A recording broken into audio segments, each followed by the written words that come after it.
우리가 성경 말씀은 사무엘하 14장 보겠습니다.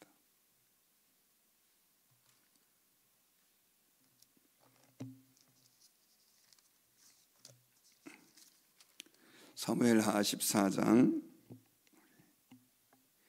1절부터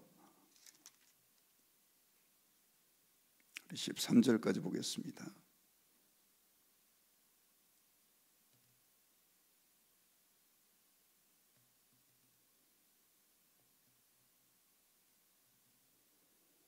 우리 찾으셨으면 우리 한 절씩 교독하겠습니다. 스루야의 아들 요압이 왕의 마음이 압살롬에게로 향하는 줄을 알고 드고아의 사람을 보내 거기서 지혜로운 여인 하나를 데려다가 그에게 이르되 청하건대 너는 상주가 된 것처럼 상복을 입고 기름을 바르지 말고 죽은 사람을 위하여 오래 슬퍼하는 여인같이 하고 왕께 들어가서 그에게 이러이러하게 말하라.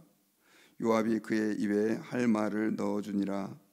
드고아 여인이 왕께 아를 때에 얼굴을 땅에 대고 엎드려 이르되 왕이여 도우소서 하니 왕이 그에게 이르되 무슨 일이냐 하니라. 대답하되 나는 진정으로 과부니이다. 남편은 죽고 이 여종에게 아들 둘이 있더니 그들이 들에서 싸우나 그들을 말리는 사람이 아무도 없으므로 한 아이가 다른 아이를 쳐 죽인지라. 온 족속이 일어나서 당신의 여종 나를 핍박하여 말하기를 그의 동생을 쳐 죽인 자를 내놓으라. 우리가 그의 동생 죽인 죄를 갚아 그를 죽여 상속자 될 것까지 끊겠노라 하오니 그러한즉 그들이 내게 남아있는 숯불을 꺼서 내 남편의 이름과 씨를 세상에 남겨주지 아니하겠나이다 하니 왕이 여인에게 이르되 내 집으로 가라. 내가 너를 위하여 명령을 내리리라 하는지라. 드고아 여인이 왕께 아뢰되 내 주 왕이여 그 죄는 나와 내 아버지의 집으로 돌릴 것이니 왕과 왕위는 허물이 없으리이다. 왕이 이르되 누구든지 내게 말하는 자를 내게로 데려오라. 그가 다시는 너를 건드리지 못하리라 하니라. 여인이 이르되 청하건대 왕은 왕의 하나님 여호와를 기억하사 원수 갚는 자를 더 죽이지 못하게 하옵소서. 내 아들을 죽일까 두렵나이다 하니 왕이 이르되 여호와께서 살아계심을 두고 맹세하노니 내 아들의 머리카락 하나도 땅에 떨어지지 아니하리라 하니라. 여인이 이르되 청하건대 당신의 여종을 용납하여 한 말씀을 내 주 왕께 여쭙게 하옵소서 하니 그가 이르되 말하라 하니라. 여인이 이르되 그러면 어찌하여 왕께서 하나님의 백성에 대하여 이 같은 생각을 하셨나이까. 이 말씀을 하심으로 왕께서 죄 있는 사람같이 되심은 그 내쫓긴 자를 왕께서 집으로 돌아오게 하지 아니하심이니이다. 아멘. 기도하겠습니다. 하나님 아버지 감사합니다. 오늘 이 새벽에 저희들을 주님 앞으로 인도하셔서 또 하나님의 말씀을 들으며 이렇게 주님의 존전 앞에 나아갈 수 있게 도와주심을 감사합니다. 하나님의 말씀은 살아있고 운동력이 있어서 좌우에 날선 어떤 검보다도 예리하여 심령과 관절과 골수를 찔러 쪼개는 권능에 힘이 있는 하나님의 말씀인 줄 믿습니다. 이 시간도 저희들에게 말씀하여 주시고 말씀 가운데 찾아오셔서 우리의 잘못된 생각들 또 나약한 생각들 교만한 생각들 깨트려 주시고 찔러 쪼개 주셔서 하나님 말씀으로 주님의 형상 닮는 귀한 하루가 될 수 있도록 역사해 주시기를 간절히 기도합니다. 하나님 말씀을 전하는 종의 입술을 주장하시고 또 우리 모든 성도의 마음을 주께서 옥토밭 되게 역사해 주옵소서. 예수님의 이름으로 감사하며 기도하옵나이다. 아멘. 할렐루야. 반갑습니다. 오늘 본문은 요압이 형 암논을 죽인 뒤에 그술이라고 하는 자기의 외할아버지 집이고요, 또 어머니의 고향으로 도망가 있는 상태에 있을 때 다윗 왕을 잘 설득을 해서 이제 그를 돌아오게 하는 그 계기가, 그 과정이 기록되어 있습니다. 사실 이 압살롬은 암논을 보복한 거죠. 사실 암논은 첫째 아들로서 가장 유력한 그런 왕위를 이을 수 있는 다윗의 아들이었습니다. 이 압살롬은 여동생이 그렇게 암논에 의해서 성폭행을 당하고 또 그로 인해서 너무 마음이 아파서 칼을 갈고 있다가 그렇게 암논을 죽이게 되는데, 또 여기에는 정치적인 문제도 좀 있었던 것 같아요. 왜냐하면 이 다윗의 첫째 아들이 암논이고 둘째가 다니엘인데, 이 둘째 다니엘은 바로 이 아비가일이 낳은 아들인데 성경에 보면 존재감이 없어요. 이름이 거의 등장하지 않아요. 그래서 아마 병이 있었거나 아니면 뭐가 좀 부족해서 왕이 될 제목이 아니었던 것 같습니다. 그에 반해 압살롬은 굉장히 키도 크고 또 리더십도 있고 또 잘생기고 여러 가지 조건들이 그런 왕의 제목이었던 것 같아요.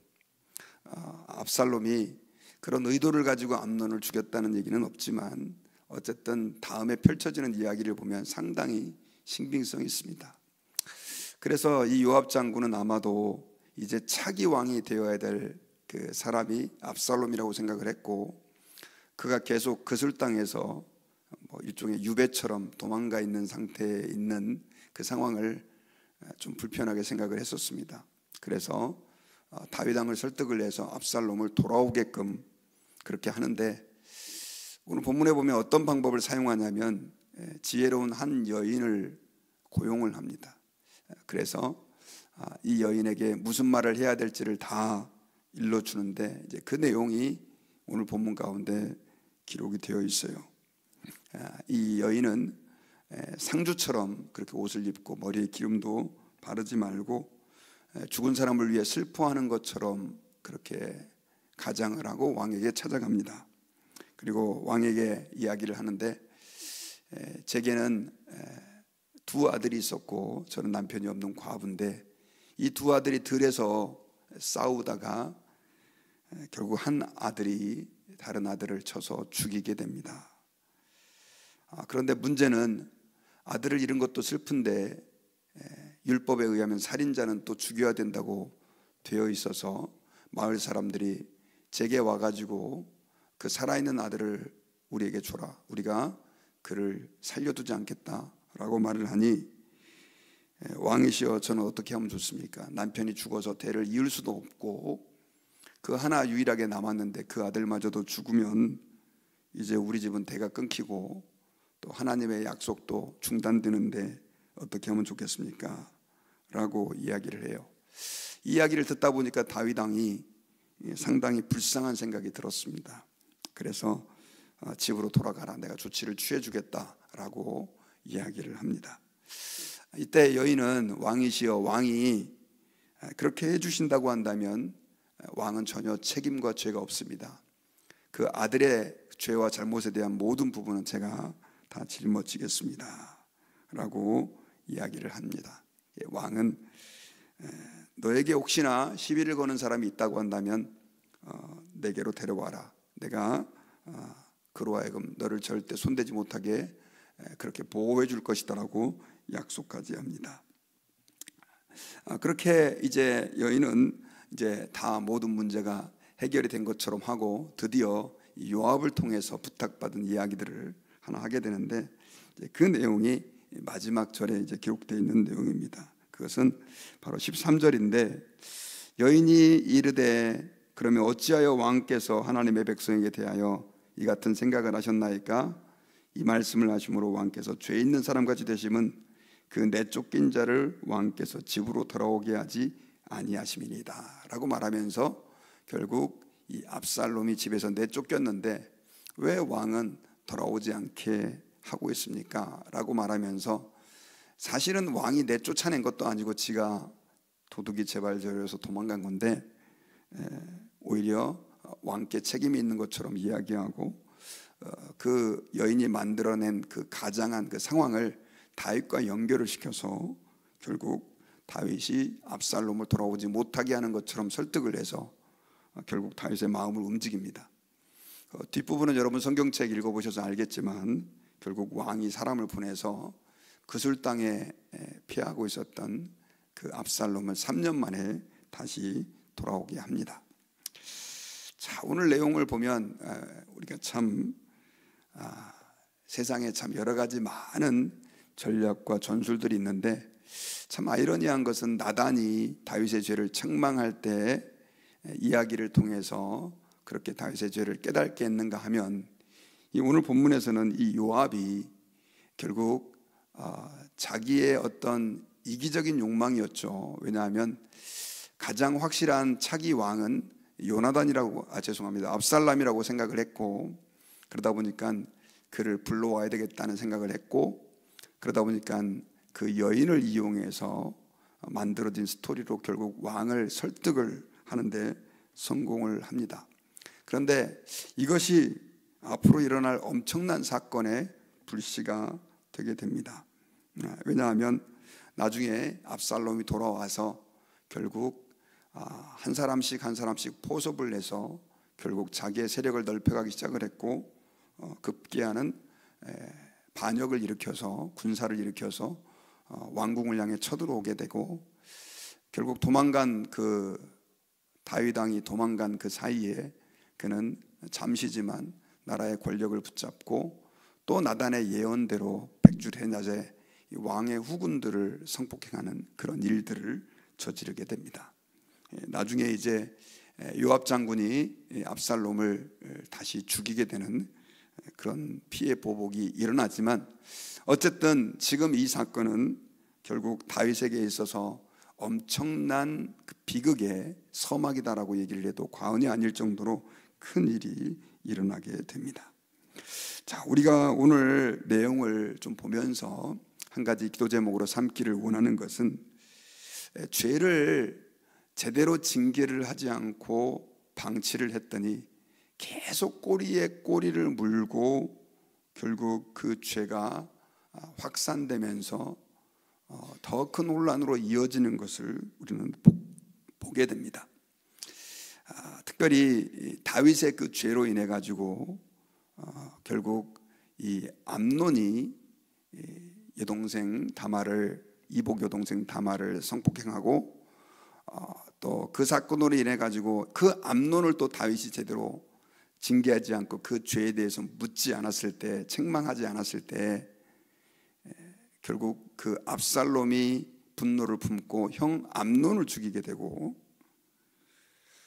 그리고 그 압살롬을 징계하지 않으니까 결국 이제 압살롬이 칼을 다윗에게 들이대는, 그래서 나라가 내전에 휩싸이게 되는 이런 어마어마한 일로 이어진 것을 알 수가 있습니다. 자, 제가 계속해서 이 다윗의 범죄 이유에 대해서 반복해서 여러분들과 함께 나누고 있는 주제가, 우리가 죄를 지어서 하나님 앞에 회개하면 주님이 용서해 주시죠. 예수님의 십자가의 그 흘리신 보혈로 과거의 죄와 미래의 죄와 현재의 죄까지 용서해 주신 분이 우리가 살면서 짓는 그 작은 죄를 용서하지 않으실 리가 없습니다. 그런데 그럼에도 불구하고 하나님은 우리가 죄를 지었을 때 그 지은 죄에 대해서는 아주 단호하게 다루심으로 그 죄가 확산되는 걸 막으시고, 죄가 우리에게 영향력을 끼치지 않도록 방어하시는 역할을 하신다는 거죠. 제가 그래서 이런 말씀을 드렸는데, 아이가 잘못을 했을 때 엄마가 그 죄를 용서해도 회초리는 때린다라고 하는 얘기를 했지 않습니까? 그래서 다윗이 그렇게 회초리를 맞은 거예요. 하지만 다윗은 자기의 자녀들에게 문제가 생겼을 때, 그들이 죄를 지었을 때 사랑이 많고 온유했던 다윗은 그들을 제대로 징계하지 않았습니다. 그러다 보니까 그 죄가 꼬리에 꼬리를 물고 이어지면서 형제지간의 피해 살육으로 이어지고, 결국 그것이 다윗에게 목에 칼을 겨누는 사건으로 발전했을 뿐 아니라 나라가 내전에까지 휩싸이게 되는 어마어마한 일로 번지고 있는 것을 우리는 알 수가 있습니다. 우리 어렸을 때 저는 부모님들에게 그런 얘기를 많이 들었습니다. 바늘도둑이 소도둑된다. 저희는 믿는 집안이 아니었기 때문에 바늘도둑이 소도둑된다, 무슨 뜻인지는 몰랐었어요. 바늘도둑이 왜 소를 훔치지? 이렇게 생각했는데, 인생을 살고 보니까 그 바늘 하나 훔치는 거 별거 아니지만 그걸 내버려뒀을 때 결국 그것이 계속해서 커서 속까지 훔치게 되는, 그래서 작은 도둑이 큰 도둑이 된다는, 기독교적으로 성경적으로 말한다고 한다면 작은 죄를 그대로 내버려 두고 방치했을 때 그것이 어마어마하게 커진다라고 하는 것을 우리는 성경을 통해서 또 역사적인 교훈을 통해서 우리는 알 수가 있습니다. 성경을 읽다 보면 잘 이해가 가지 않는 내용들이 가끔씩 등장하는데, 그 가운데 저는 어렸을 때 제일 이해가 가지 않았던 게 아나니아와 삽비라 사건이었습니다. 초대교회가 은혜롭게 부흥될 때 그들이 하나님께 헌금 드리겠다고 작정해놓고 좀 팔고 나서, 밭을 팔고 나서 보니까 생각보다 값이 많이 나와가지고 그 일부를 자기 인마이 포켓하고 남겨놓고 그 사도들에게 드렸단 말이에요. 그러면서 살짝 거짓말했습니다. 이게 밭을 판 돈 전부입니다. 여러분들이 생각할 때는 어떠세요? 그게 큰 죄입니까? 요즘에 그런 것들 별거 문제 안 되는 거 아니에요? 그리고 사람이다 보니까 그럴 수 있죠. 그런데 하나님은 그 아나니아와 삽비라를 얼마나 무섭게 다루시냐면요, 그 자리에서 거짓말을 했다고 해가지고 아나니아를 죽게 합니다. 그리고 그 와이프가 다시 그 자리에 왔을 때 그 와이프도 거짓말을 하니까 그 와이프도 그 자리에서 목숨을 걷어가요. 와, 너무 무섭습니다. 하나님이 좀 심하신 거 아니야 라고 하는 생각이 들 정도까지 하나님이 그 문제를 크게 다루십니다. 이거에 대해서 제가 신학자들의 글을 좀 찾아보니까 신학자들은 이 사건을 어떻게, 자비가 많으신 하나님이 어떻게 그럴 수 있느냐, 이거에 대해서 초대교회는 이제 교회로서의 그 가치와 모양을 형성해가는 이제 교회가 시작되는 과정에 있는데, 이런 작은 거짓과 또 사도들을 속이는 것과 이런 교만함과 자기를 드러내고자 하는 마음들이 교회 안에서 뿌리를 내리면 결국 교회가 오염될 것을 예상해서 하나님은 아예 초장에 그걸 경고하신 것이다라고 대부분 해석을 합니다. 제가 목회를 하고 나서 보니까 그럴 수 있겠구나 라고 하는 생각이 들었습니다. 하나님은 그래서 굉장히 자비로우신 분이지만 또 작은 죄를 굉장히 심하게 엄하게 다루실 때도 많이 있다는 사실을 기억해야 합니다. 우리는 아담과 하와가 그 지은 작은 죄, 선악과를 따먹지 말라고 한 그 언약을 무시했을 때 그 죄가 얼마만큼 인류에게 큰 원죄의 뿌리가 되었는지를 우리는 성경을 통해서 알고 있습니다. 우리는 예수님을 믿으면 구원받고 예수님을 믿으면 죄사함 받는다라고 하는 것에 대해서 다 믿고 있지만, 그러나 그것은 사실 법적인 그러니까 법적인 부분이 상당히 많습니다. 여전히 우리의 마음에는 죄성이 살아있고 사람들의 마음에는 죄의 욕망들이 예수를 믿는 사람에게도 있기 때문에 하나님께서는 구원과는 상관없이 이 땅에서 죄의 문제를 매우 엄하게 다루시고 계신다라고 하는 사실을 기억해야 합니다. 그러므로 여러분, 우리는 우리 안에서 자꾸만 솟아올라오는 이 죄의 문제들을, 불쑥불쑥 튀어나오는 이 죄들을 절대로 대수롭게 생각해서는 안 됩니다. 예수님을 통해서 그 죄는 저는 용서받았다고 믿지만, 그러나 그 죄가 우리의 삶을 지배하고 공동체에 퍼질 때 그 죄는 우리의 인생을 파괴하고 공동체를 깨트리고 병들게 만들 수 있다는 사실을 기억하고, 죄에 대해서 우리는 굉장히 민감하고 단호해야 되고, 하나님께서 오늘 이 다윗을 통해서 특별히 작은 죄, 다윗이 그저 사랑한다는 이유로 방관했던 죄가 어마어마한 불씨가 되는 이 과정들을 보면서 우리는 하나님 앞에서 경각심을 가져야 할 것입니다. 특별히 우리는 오늘날 예수님을 믿는 사람들이 세상 사람들에게 손가락질을 많이 받습니다. 왜냐하면 교회에서는 예수님을 믿고 죄사함 받았다고 말하는데 세상에서 전혀 의로운 삶들을 살지 않는 사람들이 너무 많기 때문에 그렇습니다. 예수 믿는 사람들이 거짓말 더 잘하고, 예수 믿는 사람들이 똑같이 사기치고, 예수 믿는 사람들이 똑같이 잘난 척하고 이기적이고, 이런 얘기들이 너무 많이 들립니다. 도대체 뭐의 문제일까요? 그것은 우리가 복음을 전한다고 하면서 특별히 예수 믿는 사람들이 이 죄에 대해서 너무나 말 그대로 무장해제가 된 것처럼, 주님이 다 용서했는데 그 기도하고 회개하면 되지, 이런 식으로 별거 아닌 것처럼 생각했기 때문에 생긴 현상이라는 것입니다. 그래서 예전에 여러분 그 한국 교회가 되게 떠들썩하고 세월호 사건 막 생길 때 그 구원파가 한참 이슈가 됐잖아요. 그때 조선일보에서 이런 얘기를 했어요. 한국 교회는 다 패라. 니네가 구원파하고 차이가 뭐냐, 이런 얘기를 했다고요. 여러분, 우리가 구원파와 제일 큰 차이는 우리는 회개를 굉장히 중요하게 생각하게 하고 있고요. 또 특별히 이 죄에 대해서, 우리가 이 땅에서 짓는 그 죄에 대해서 예수님의 피로 보혈로 용서는 받았지만, 그러나 그 죄를 성경에서는 매우 싫어하시기 때문에 우리는 이거에 대해서 좀 긴장하고 하나님 앞에서 매일매일 거룩한 성화의 삶을 추구하고 또 하나님 앞에 거룩한 산제물로 드리는 삶을 위해서 우리가 애를 써야 한다고 하는 사실을 우리는 반드시 기억해야 합니다. 그러므로 우리는 작은 죄라도 철저하게 회개하고 뭐 이 정도쯤이야 이런 생각들을 가지면 안 돼요. 직장에서 오늘날 많은 사람들이 뭐 그냥 직장 물건들 뭐 그냥 쓰는 것들이니까 대충 그냥 자기 집에 가져와서 쓰는 사람들도 있고, 또 이걸 별거 아닌 것처럼 생각하는 사람들도 많이 있잖아요. 근데 여러분, 이런 부분들, 또 남들에게 하는 작은 거짓말들, 뭐 거짓말 안 하는 사람들이 누가 있어 하면서 예수 믿는 사람들이 이 거짓말하는 것들, 그리고 교만한 것들, 그런 거 있잖아요. 여러분, 사람들은 뭐 다 누구나 교만할 수 있죠. 그런데 이 교만이 우리 안에서 뿌리를 내리고 자라가서 줄기를 맺고 열매를 맺고 있는데도 불구하고 에이 뭐 사람이 교만할 수 있는 거지 라고 생각을 해버리고 그 죄에 대해서 방관했을 때, 여러분, 이것은 엄청난 문제로 확산될 수 있다는 사실을 기억해야 합니다. 특별히 여러분, 오늘 우리가 이 시간에 한번 하나님 앞에서 우리 자신을 한번 잘 돌아봤으면 좋겠어요. 너무 하나님의 일 하느라고 바쁜데 그러다 보니까 내가 내 안에 도사리고 있는 이 죄 문제를 별것 아닌 것처럼 여기고 그냥 예수님이 다 용서했겠지 하며 생각하면서 대수롭지 않게 묻어두고 있었던 부분들이 있습니까?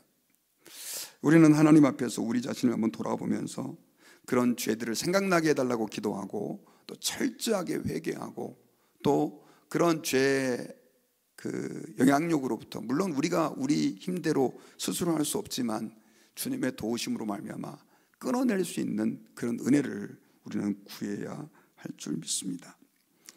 우리가 이 말씀을 준비하는데 제가 생각났던 이야기가 있어요. 그 네덜란드는 국토의 25%가 바다보다 낮은 곳에 있다고 그러잖아요. 그래가지고 그 어렸을 때 저희는 교과서에도 나왔는데 그 어린 소년이 비가 막 많이 오고 물이 올라가는데 혼자 길을 오다가 댐에서 물구멍이 조그맣게 새는 걸 발견하고 그걸 갖다 막아보려고 그러니까 안 됐다가 나중에는 자기가 이렇게 직접 가가지고 손을 넣어가지고 그걸 막아서 살렸다는, 나중에 찾아보니까 이게 실화가 아니라 소설에 나오는 얘기라고 하더라고요. 그런데도 저는 어렸을 때 그 얘기 듣고 굉장히 머릿속에 많이 각인이 되어 있었습니다. 작은 그 물줄기가 온 마을 사람들을 다 죽일 수 있는 것처럼, 그 작은 물 흐름이 댐을 무너뜨릴 수 있는 것처럼 우리 삶에는 여러분, 우리 삶에 우리가 방치해 두었던 그 작은 죄가 얼마만큼 우리를 망가뜨릴 수 있는지를 기억하고 하나님 앞에서 오늘 이 새벽에 뭔가 간구하는 것도 중요하지만 죄를 생각나게 해달라고 우리 기도하고 끊어낼 수 있는 은혜를 구해야 될 줄 믿습니다. 저는 이제 말씀의 결론을 맺으려고 합니다. 오늘 본문은 다윗이 암논을 징계하지 않음으로 인해 가지고 이 압살롬이 그 암논을 죽이고 나서 자기의 외할아버지 집에 그술이라고 하는 그 나라에 피난을 가 있었는데, 결국 그 여인의 설득, 궁극적으로는 요압이죠. 요압 장군의 설득으로 압살롬을 다시 돌아오게 하는데, 거기에 전혀 그 압살롬에 대한 징계를 하지 않고 이로 인해 가지고 그것이 얼마만큼 큰 문제로 야기되는 그 과정을 기록하고 있습니다. 우리가 오늘 본문을 보면서 제대로 다루지 않는 작은 죄 문제가 얼마만큼 큰 문제로 번질 수 있는지를 기억하고 하나님 앞에서 우리 자신을 돌아보고, 하나님, 우리 안에 혹시 그런 죄들이 있다면 오늘 발견하게 하시고 우리가 철저하게 회개하오니 긍휼히 여겨주시고 우리로 하여금 다시는 그 죄를 반복해서 짓지 않도록 저희들에게 은혜를 베풀어 주십시오. 그런 은혜를 구하는 우리 주의 백성들 되었으면 좋겠습니다. 다 같이 기도하겠습니다. 하나님 감사합니다. 오늘 말씀을 통해서 우리 안에 도사리고 또 때로는 불쑥불쑥 튀어나오는 그 작은 죄들을 제대로 다루지 않을 때 그것이 얼마만큼 큰 문제로 번질 수 있는지를 우리 압살롬을 통해서 저희들에게 말씀해 주심을 감사합니다. 주님, 저희로 하여금 죄에 대하여 긴장하게 하시고 작은 죄에 대해서 경각심을 가질 수 있도록 은혜를 내려 주옵소서. 특별히 우리가 짓는 그 작은 죄들을 우리는 사람이려니 하며 그저 지나칠 때가 너무 많습니다. 주님, 저희로 하여금 일깨우게 하시고 하나님이 얼마나 죄를 미워하시고 싫어하시는 분인지를 다시 한번 깨닫게 하셔서 하나님, 저희로 하여금 오늘도 거룩한 성화의 길을 걸어가게 하시고 어제보다 오늘보다 내일 더 주님의 형상을 닮아가는 주님의 백성 될 수 있도록 역사해 주시기를 간절히 기도합니다. 우리 힘대로 할 수 없사오니 저에게 성령의 충만함을 주셔서 성령께서 저희들을 거룩한 길로 주님의 발자취를 따라갈 수 있도록 지팡이와 막대기로 이끌어 주시기를 간절히 기도합니다. 특별히 고통 중에 있는 성도들 긍휼히 여겨 주시옵시고 하나님 아버지 불쌍히 여겨 주심으로 인하여 하나님의 놀라운 인도하심이 그 주의 백성들에게 오늘 임하게 하여 주옵소서. 예수님의 이름으로 감사하며 기도하옵나이다. 아멘. 우리 주기도문으로 오늘 새벽 기도를 마치겠습니다.